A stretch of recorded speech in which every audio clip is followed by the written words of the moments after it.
Hi, welcome back to another episode of BS with Bella, and I'm with Gina. Hi. Gina, welcome back to the pod. Thank you for having me. I'm excited. Of course.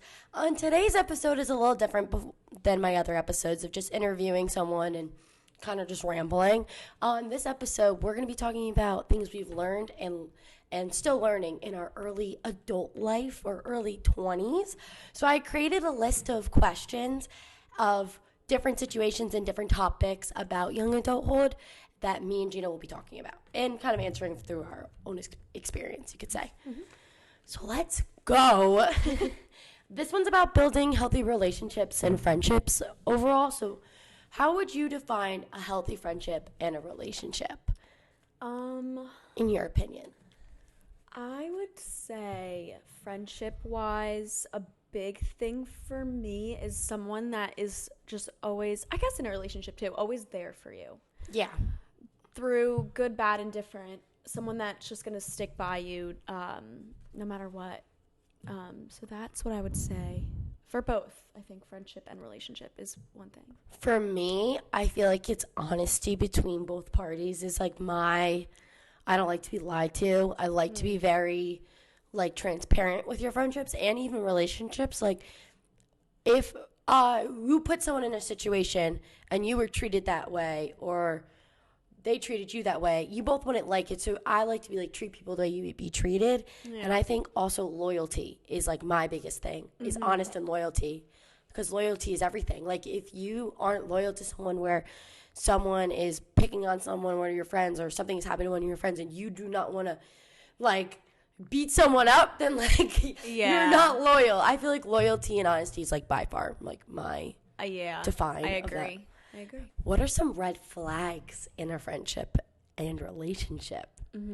I feel like there is a lot when it comes to red flags. I'll do friendship first. I think this kind of, in a way, can piggyback off the first question. It's a good thing, but yet a bad thing. A red flag with a friendship would be always, I don't know how to properly word this, always assuming that because you're really good friends, they're going to have your back, but not call you out, if that makes sense. Yes, like a real friend calls you on your shit. I've had friends that I loved and respected, but, if I didn't agree with something that they did and I told them my opinion, they would get mad and be like, well, you're supposed to be my friend, you're supposed to agree with me. But in reality, if you're asking for my opinion and I'm going to give you my opinion, the real friend gives you reality in the face. If you don't give reality in the face of your real friend and you diddly dally around their circle just to make them feel better about a situation, then it's not real friendship. You're just being they confuse loyalty with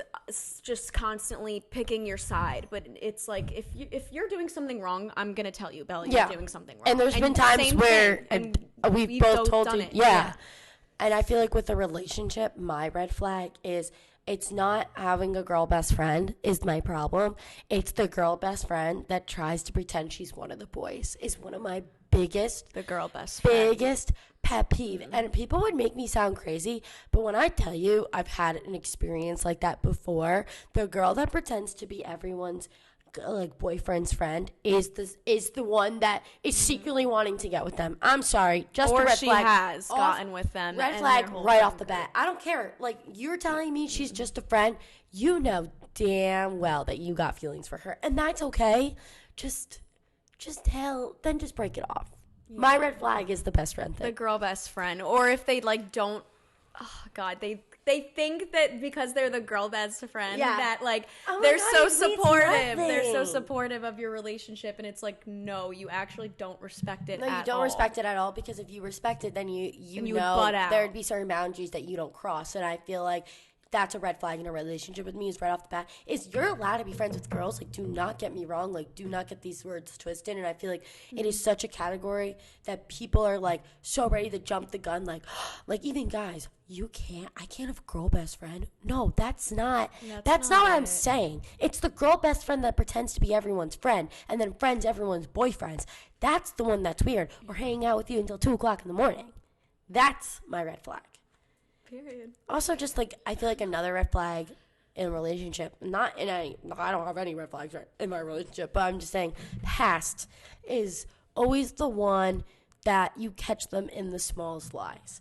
And then over time, it's like lie after lie after lie after lie. So it's like you're almost like, what's the truth? Or like not even saying, friendships too. Yeah, like, or even not saying anything is just as bad as lying. Yes. Like oh well, I didn't tell you. It's like, okay, well, but that why makes wouldn't it you 10 tell times me? worse. Why wouldn't you? If you would have just told me, that's okay. Then I wouldn't have overthought things and.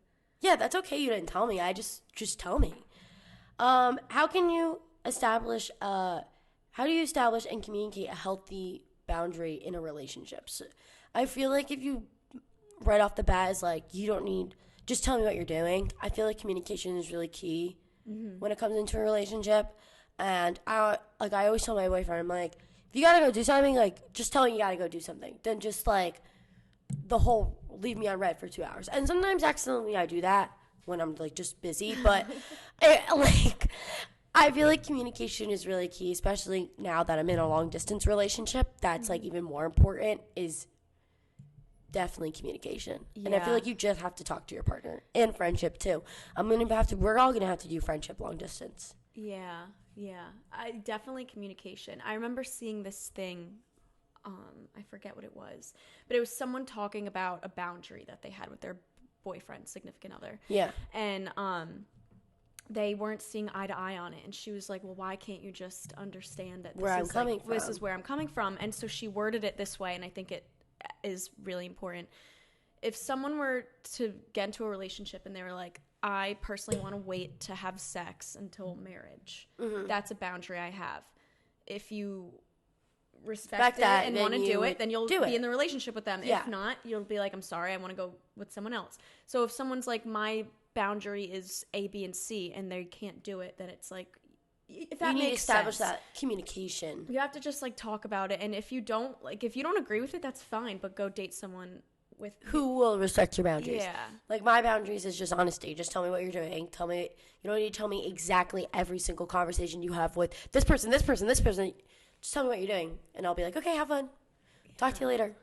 Yeah. How do you navigate? This is a question I thought was really interesting that I came up with. How do you navigate a conflict or disagreement with a friendship and a relationship? Because I feel like this is really hard, is when it comes to friendship, is that when you totally disagree with someone, depending on what it is, it can get a little heated. Like, I don't want to say politics, but like something of a situation of some sort. Like, this person believes in this and you believe in that. I'll give an example of just one I have in my head.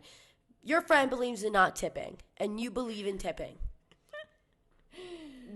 Can you guys tell she's a server? But I mean, in a situation, it's like, how do you navigate in a disagreement if it gets so heated? I feel like to me, it's like if I disagree with someone and it's becoming more like tone is starting to get nasty with each other over something, I just walk away and then it calms down. And I feel like with my friendships that are healthy, when we do have disagreements, we do just walk away from each other. Even if it's in the same house. Yeah. And then we'll go out together. I'm not gonna lie. Like, I am bad with conflict, friend-wise and relationship-wise. It's just because it's something that's uncomfortable. I don't think anyone can truthfully sit and say, like, I'm more confrontation than I'm more confrontational than you are, for sure. Yeah, like I tend to shut down. I've been working on getting better at it, and trying to speak my mind. But that's okay even if you shut down, because sometimes there's like conversations that are better off like one party not even talking and letting the other party just speak its mind. Yeah, and I think I take every person and situation at hand. I try to be, diplomatic and think of both sides. So depending on the friend, like you and I, if something's wrong, and you have as well, we'll like yell at each other. And I feel like, but again, that's like what we. And then, it's not like a going back too much. It's like we'll just give each other a little bit of an attitude, separate, take time to cool off, and then we'll come back and be like, I'm sorry, and then we'll be like, I'm sorry. Someone else, I might tend to, like a friendly, more like acquaintance type of person. I'd kind of would shut down. And then, I mean, relationship wise, I do try my best to be more open and talk to my boyfriend about things. But sometimes if I do get upset, I do tend to get a little quiet, and then Yeah, I'm totally different. I do have a thing that I could say I could work on is when I get mad about a situation, I will ramble and curse and scream like a truck driver, and I don't scream. I'm more like my tone gets really high. Yeah, So there's just the high pitch, like the high pitched tone and my It's a face girl gets red, thing. but it's nothing like I'm never really angry at my friends. It's more like I try to I'm not a great when it comes to situations, I'm not a great defender because I have like so many thoughts and points going through my head that I'm trying to tell that person, and sometimes I don't make sense and I have to like take a second to recollect my thoughts. I do that with my parents. Like, when I get in trouble for something, like I will be like, this, and this. This is the reason why I did what I did. But I don't get to that point because I ramble, and I'm like, I just overspeak my words without thinking. Mm-hmm. So I think even with a relationship, when I navigate a conflict, I try to just to say my piece. And you know what? Sometimes it's better to go to bed angry than it is to fight. And I've learned that. Sometimes they say never go to bed angry, but sometimes it's better off like just sleeping it away and then waking up in the morning and be like, we were drunk and being stupid. Like, yeah, I personally am one of those that's like, oh, don't go to bed angry. But I have done it because sometimes it really just, when you wake up in the morning, you're like, why was I doing what I was doing? Why was I thinking that, or why was I being so dramatic? Like, you do truly need time, but I do not like going to bed angry. Yeah, I guess I could say is I don't like to go to bed angry, but I'm more so like say our piece and be over. And I feel like I'll have any major fights in my relationship. Thank God and praise the Lord that we don't fight like my past relationships. Everything's great, but like when there is situations, I just am like, all right, let's just say what we have to say now, and we'll talk in the morning. Once, because most of the time that you do get into little bickers is over stupid things when you're drunk. So it's like, It's never really, really sober things other than turn left, you missed the exit, like things like that for me. So I think just more the fact is like I like to go to bed not angry, but like, sometimes it's better off just to say your piece and move on. Yeah. I mean, yeah. How can you maintain a sense of individuality and independence while being committed? Individuality. How? I think it's a big word for me right now. I think it's doing your own thing. I definitely think it's doing your own thing. I mean, for me and my boyfriend, we both have we're both in separate friend groups. Mm-hmm. I mean, we do, like, obviously... You do you guys' own thing. But. We have our own separate friends, but we obviously are all friends. So I think it's, like, nice to, kind of have that little bit of separation. And I think it's better off to be separated. Most of the times that couples are with each other 24/7 in college. I feel like in college, couples are with each other 24/7, 24 hours of the day all together, like 7 days a week. It never works. It really never works. Yeah, my mom always calls that, oh, you guys are just playing house. Like, yeah. That's not a relationship. It doesn't work. Like, even if you, like, what I do is, like, me and my boyfriend, and all my friends can attest to this, is that I don't go out with him. Only when we're going out for birthdays or an event or we get cabs, I'm always with my girlfriends. I go out with my girlfriends because, like when and so I'm done with college and I pursue my relationship after that, there are times for us to go out together. But in college, I feel like if you're with your significant other and not being independent in some ways, you just don't work. Like going to the store by yourself or going to work, like having a job in college. Some people don't get jobs in college because they want to be with their boyfriends, or sleeping together every night. I feel like sleeping together every night sometimes it's better off just to sleep alone and get your shit done. Like, and I attest to that too. Like, I just feel like that's what worked for me, but sometimes it works for people. Yeah, for me, I'm kind of the opposite. Like, I do go out with, like, my girlfriends when it's, like, a girls' night type thing, but I don't think I ever really go out unless I'm with my boyfriend, and we do sleep together every night, But I think we also give each other time that But during you're the not, semester. you're not with him during the day, though. Yeah, during the day, like during the semester, I would go to class, he would go to class. If we wanted to do something during the day, we'd maybe grab food or go to the gym. But other than that, we'd kind of give each other the day.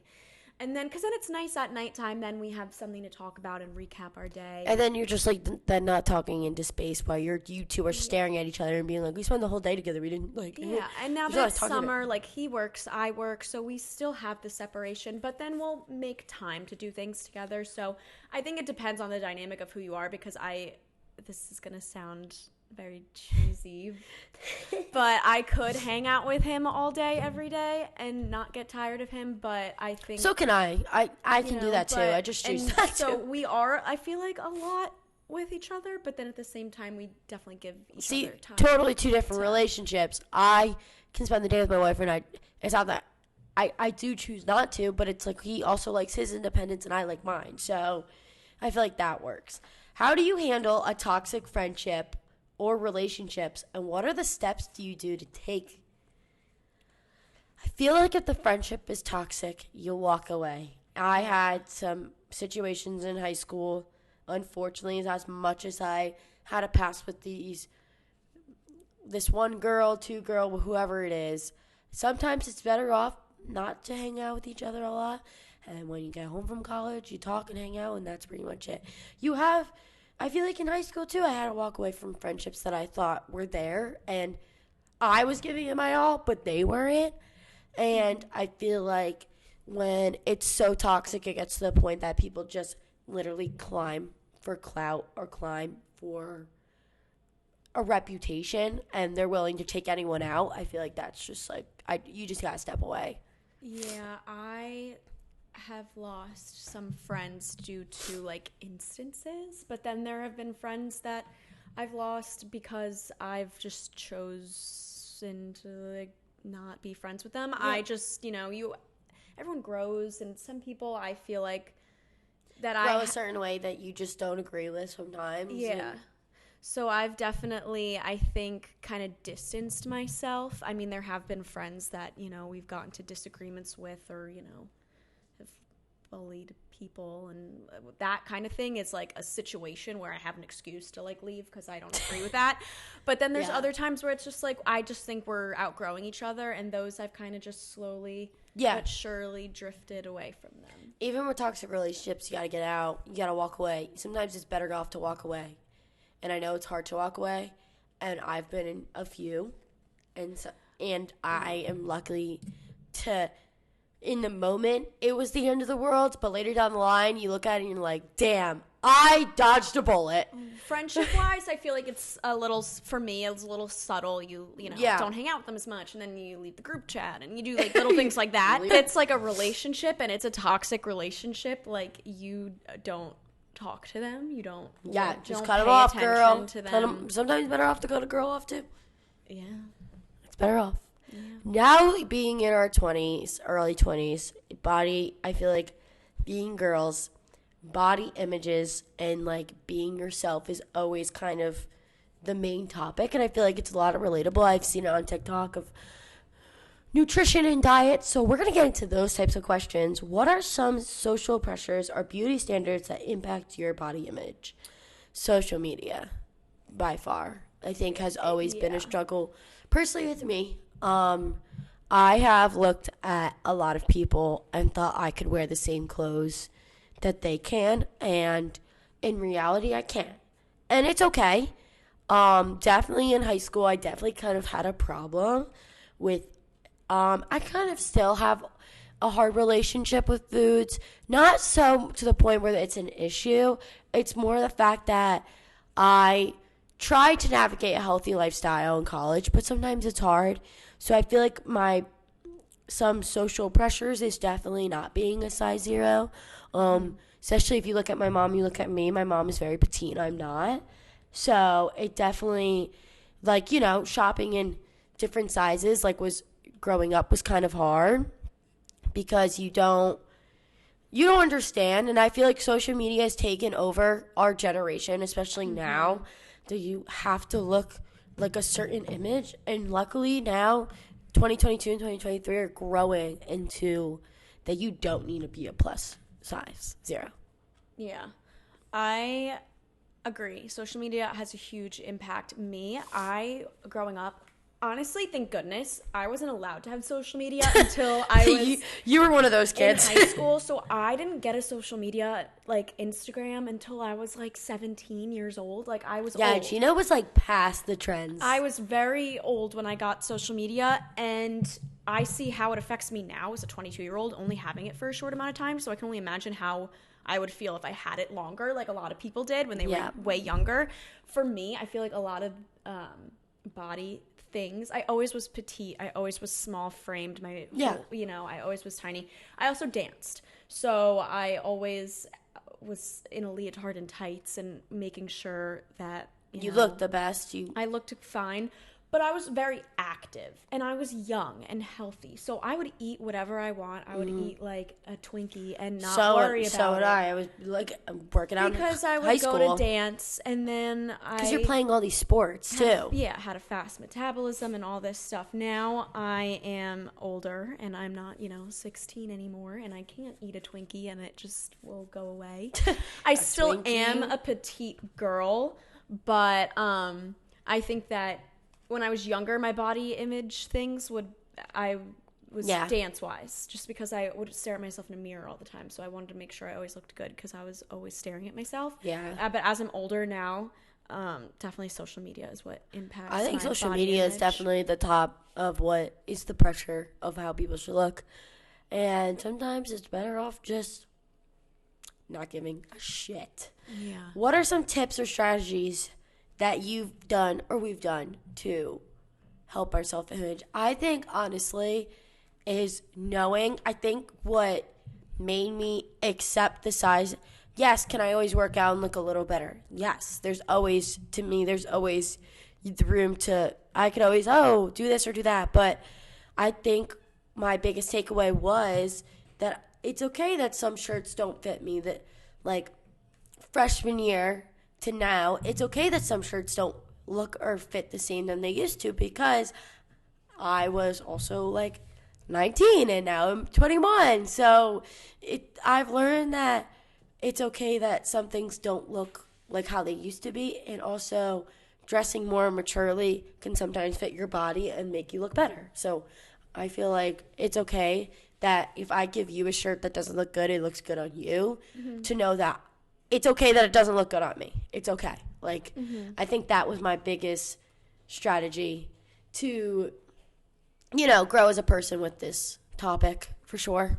I grew up, I don't even know why, because I always had support from my family and friends and everything. I grew up so insecure. Like, the most insecure. So did I. I feel like everyone secretly really did, no matter how they came off. A lot of insecurities, but I definitely have a better grip on handling them. But I was the most insecure person ever. I thought that I was so ugly when I was little, and I would wear pounds and pounds of makeup, and I would dress up every single day and do my hair and fry my hair and straighten it every day when my hair's actually curly. And all that kind of stuff. Insane. And I mean, and for what? For a bunch of girls, for people that didn't care, that don't care. And like, realistically, I was making myself look worse, because now the thought of like putting on makeup, I have some makeup on right now, and I cannot wait to finish this so I can take it off. And I'm more comfortable now in my own skin. Without So am I. Makeup on than I am with it, because I'm just so used to, pardon my French, not giving a fuck, that I just wear, like, I just don't wear makeup. I don't have anyone to impress. I think that as I've gotten older, I like how I look, and I'll present when I need to present. Another thing, this is great advice. I actually heard this from my therapist, but I know that there's so many quotes and everything about this, like on social media. Comparing beauty. One thing about me is I compare beauty a lot. My body. So do I. Just everything. And she told me that, what's something you love? I love the beach, hence why I wanted to come to South Carolina. and I've always lived by the beach. Beach babes. Beach girl. Beach whales. So I love the beach. So she was like, what do you think is something that's really beautiful? And I was like, the beach. And she was like, okay, well, what makes up the beach? And I was like, well, there's the ocean. That's beautiful. You know, there's the sky. And she was like, okay, so is the ocean and the sky the same thing? No.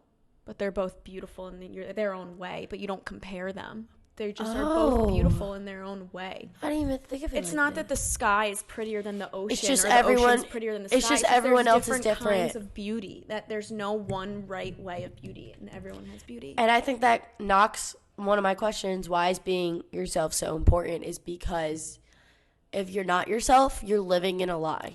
To me, and your body positivity, like.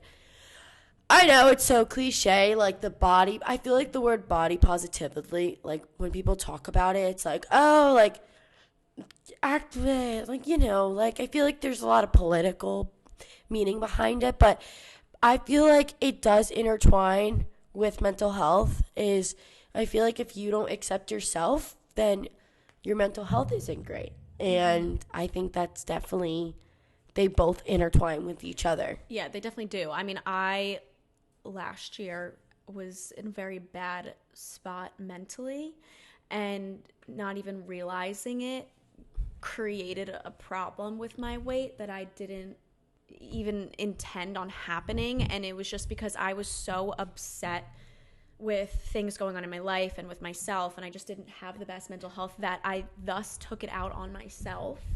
And sometimes people who go through that situation, we did talk to Gina about it one point about what she was going through, and sometimes it's hard for people to see it. Like sometimes it just takes a while for people to be like, I'm going through shit. Like sometimes it takes a little bit, like, to accept the situation. And there's also like the differences too. Like a lot of people think of body positivity being overweight.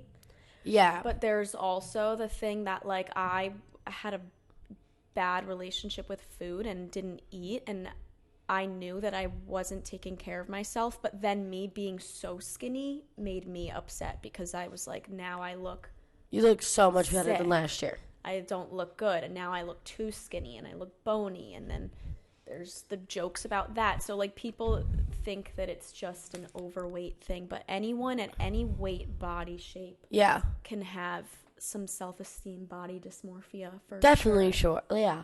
And that kind of ties in this mental health route. Why is it so important to have conversations about mental health? I think being girls in society is hard. Like, especially now. I don't know how to quite wrap my head around the idea that a lot of things that jobs do are very male dominant. And I just feel like girls in society right now, it's really important to mental health. Even guys, like mental health, I feel like wasn't shined upon until a few years ago, you could say. And I think it's important to have these conversations because people go through stuff. Like sometimes I will go to my friends and I will say, I'm so scared for the future because I have a problem with where I fixate on my future after college. They're all gone and they're all like, we just graduated and we don't know what's going on. And for me, I have a problem. Like my mental health is working. Like that's all I know is like I get so wrapped up about making money and finding a job and making this my career that sometimes I break down because I love doing this. And I think it affects my mental health, and I think it's important to have conversations with friends and family about it because then there are steps to improve your mental health. And I feel like if you don't talk about it, you're in this deep hole that you can't dig yourself out.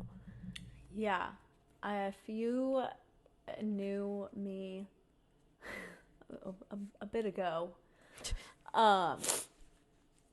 literally insane. Like just going out and just making the stupidest decisions and doing the dumbest things and not talking to anyone and just not getting help and bottling everything in. And yeah. Honestly, self-sabotaging, but at the time I thought it would make myself better is just like ridiculous because looking at myself now, mind you, it took me so long. And I still work on it every day, but now it's like I go You can keep going, the camera will stop for a second. Now I go to therapy. Now I, take proper medication. I have great relationships in my life. Like, everything now is starting to align. So I think it is very important to just always, talk about things that are important to you and going on, because you never know. And that it's important. How do personal experiences shape or understanding of mental health? Mental health. I feel like your personal experiences, you learn. Mm-hmm. And you learn what's going on, and you learn, hey, this isn't okay. I need to figure out stuff. And it's okay to not know what's going on and be so anxious, because I feel like people are when you're grown up, it's well, you got to get your shit together. Well, I'm still learning to get my shit together. And I feel like that's what makes mental health in your 20s so important to figure out, because you're going through so much change. You graduate college, you get a job, you move into a new city, you pay off student loans. Mental health, I feel like right now in your early 20s or even in your late 20s is such a prime time to figure it out. And I think not figure it out, but to treat what's going on or address the situation. Because I feel like everyone's living your 20s, but again, there's a lot of more shit that's going on in your 20s than anywhere else. It's a very, very big time in your life for change, which is the most exciting thing ever, but also the most scary thing ever. I just graduated, and I was saying to my friends, Bella included, that I feel like this last month of school was the most fun. I had graduation, I had formals, I had this, I had that, but at the same time I couldn't even enjoy it because I was so stressed worried out about finishing class and graduating and finding an internship and finding a job, and when do I have to move out of this house, and do I go back home, do I do this, and I couldn't enjoy my last bits of college as much as I wanted to because I was so stressed out and anxious and things like that. So, and how do relationships or social connections impact mental health? I think if you're not honest with your friends or honest with your significant other on what the hell is going on, I feel like it could damage your relationship and it could damage your friendship. I mean, I've had conversations, especially with my boyfriend, on things that I'm anxious about or things that I'm worried about in my life. And he's told me the same. And, everyone struggles with mental health. And no matter if you're a guy, and I've had a podcast episode about it, that there is this persona that guys can't cry. And I think that's so silly. But right now, it's important that mental health is addressed. And I feel like you need to tell your significant other, and maybe then you got to go to therapy together. Maybe you got to do couples therapy. You got to do what you got to do, know? If you do not have good relationships in your life, that affects your mental health significantly. I mean, friendship-wise, in general, in high school, I did not have the best relationship with some girls. Mm-hmm. And me either. It affected me so much, very, very bad. Came to college, whatever, boys, you have a bad relationship with boys, and then that just fucking, oh, sorry. No, I forgot I'm allowed to curse on here. That definitely makes it 10 times worse. So now I think that I have all the friends that I need. I don't need a lot. I just have a few really great ones. And I have my boyfriend, and our relationship is great. Mm-hmm. And I have my family, and we're great. Now that I have a good group of support and love, everything in my life and my mental state is better. And I think too, in high school I went through the same stuff, is that my friendships were on and off. Everyone was going through change, and there was a lot of things I went through, and I think that's what shaped me into what's going on. And especially I just feel like mental health is just such an overall broad topic that is crazy. And it's okay to get therapy. Me and Gina both have gotten therapy. Well, I still go to my therapist. I will text mine here and there. I love her. I don't know if I can disclose her name, but she honestly is the best thing ever. As I mentioned earlier on the podcast, I would bottle my feelings. I hated talking about it. Yep. I wouldn't talk to my friends about it. Yep. I would just lock myself in my room and not talk to anyone, not talk to my family. And I was kind of forced, obviously I'm an adult, but I was kind of forced by my family to go see a therapist First day I went there, I told her, I sat down in the chair and I was like, just so you know, I don't want to be here. I don't want to talk to you. And I really, like, this is the last thing This is not what I'm going to do. My therapist was like, okay. She probably thought that I was a ray of fucking sunshine.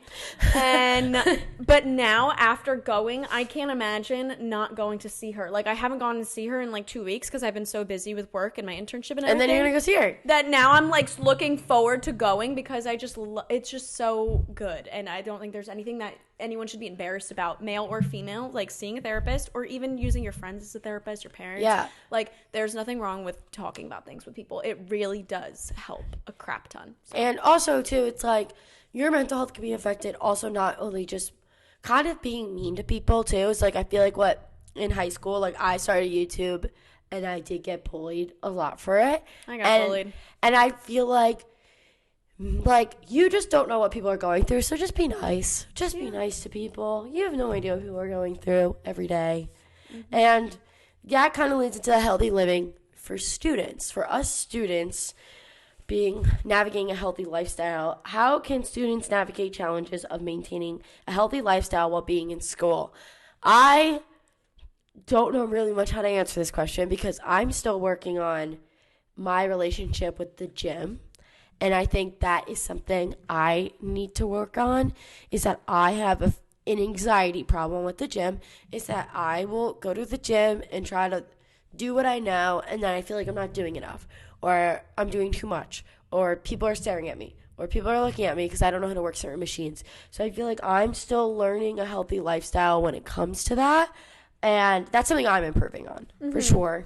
I didn't start I used to not like going to the gym. I kind of was forced to through my doctors being like, girl, you need to start eating more and working out. So I kind of did it because I was forced to more so. Mm-hmm. And same thing. I mean, there would not be a day where I would go to the gym and not go in the locker room and cry afterwards. I was very anxious because same thing. I thought people were staring at me. I didn't know what I was doing. I looked like this string bean and everyone's all buff and knows what they're doing and I have no idea what's going on. And then I would eat a lot and then that would just, it became a huge thing. It took a long time, but now I kind of got over that hump and I love going to the gym. I think it's a great way to get my stress and anxiety out. I always feel better afterwards. I feel healthier after. For sure. And it honestly helped my relationship with food. I mean, I would have to cross out calories because I wouldn't eat something if it, Yeah, like things I feel like like that. I need to get better with that. So now if I go to the gym, I mean, this is probably still not the best, but if I go to the gym and I do a really great workout, I'm like, okay, well, because I did a really great workout, now I'm going to go and eat this, and this because I deserve it. And I just, well, if you work out, then you can eat whatever you want. Yeah. And I mean, I don't pay attention to calories. I don't pay attention to what I eat. I eat what I want. I do what I want. And could my body... That's how you stay motivated. Yeah. It's could my body be better? Yes. And everyone can be better. But another thing that my therapist tells me is that there's a difference between, like, improving and perfection. Yeah. Perfection is not attainable. Nope. So, like, I can obviously always improve and be eating healthier, but, like, I'm never going to look perfect. So I might as well just eat whatever the hell I want and work out and... figure it out along the way. Yeah. Does Freshman 15 exist? I feel like I've had a personal experience with Freshman 15 is that, to me, it has exist. I have seen a change. But also, however, I am growing into a woman. So it's a very weird time, for sure, that you deal with. I don't think I necessarily, again, like, I am a petite individual. I don't think I necessarily got the freshman 15. Mine was, like, the sophomore 15 because that was when it was during COVID and I really couldn't do anything but sophomore 15? Sit in my apartment and just, like, eat and drink. But even still, I don't think I gained too much weight. But, I definitely think it is a thing, but it's also not because, like, again, like you just said, your body is changing. You are not going to look the same way you looked when you graduated high school. No, you're not going to look the same way you looked when you graduated high school. Yeah, I have my college graduation picture, and I was scrolling back to look at my high school graduation picture, and I look insanely different. So there's no way that the freshman 15 is like, it's not a bad thing. Your body, you're just getting more mature. How do you drink healthy in college? I feel like I have kind of mastered this a little bit. I will drink a Moscow Mule or a vodka soda with lime juice. Do not do don't do like the sugar drinks, like the, I don't know, vodka sours, the orange crushes. I feel like there's always a healthier route that you can do. It's okay to have those like here and there, but I feel like you can make drinking healthy, and I definitely came to college and I didn't know that. Yeah, I definitely did not know that either. I would just rip Fireball shots and drink like sangria after each other, like the most random shit. Now I like to get tequila waters with lime juice, but don't knock it till you try a good green Four Loko. I love our Four Lokos. I will still drink those, and again, I think this goes back to my food thing. There was a time in this year specifically when I was like really on my health kick that the only thing I would drink was tequila waters with lime juice because I wanted to be healthy, blah, blah. Now I don't care what I eat and put in my body. So am I putting battery acid in? Absolutely. Yes, but I'm going to drink a Four Loko if I want to. It'll give you a mean hangover though, but... Well, during this video, I will be putting my logo because my camera does overheat after a certain amount of time. It's been doing this, I don't know, for like 2 weeks now. So if you see our interview cut back and forth, that is why. And I'm a college girl on a budget with this podcast. Yeah. But Gina, thank you so much for coming onto the pod. Thanks for having me. And I love we'll see you guys next week. Make sure to click the button up the bell above and subscribe and like this video because you never want to miss another episode. Comment, subscribe. Like, comment, subscribe. See you guys next week. Bye. Bye.